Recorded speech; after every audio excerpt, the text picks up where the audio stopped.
बेवफा कोई न बाटे,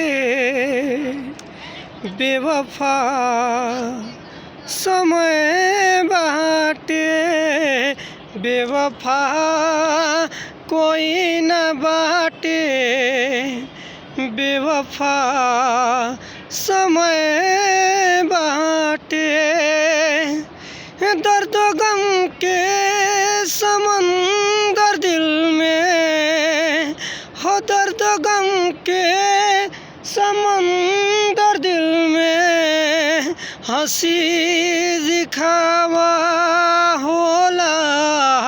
बेवफा कोई न बाटे, बेवफा समय होला। बेवफा कोई न बाटे, बेवफा समय होला।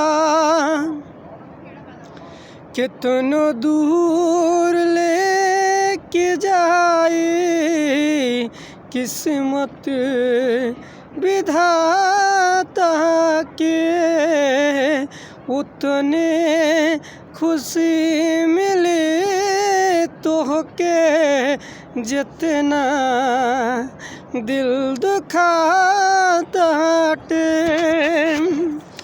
कितनो दूर लेके जाई किस्मत विधाता के, उतने खुशी मिली तोहके जितना दिल दुखाता टे।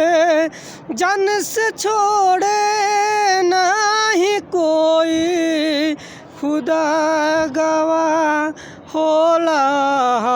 बेवफा कोई न बाटे, बेवफा समय होला। बेवफा कोई न बाटे, बेवफा समय होला। ये गाना कैसा लगल कमेंट करके ज़रूर बताएं।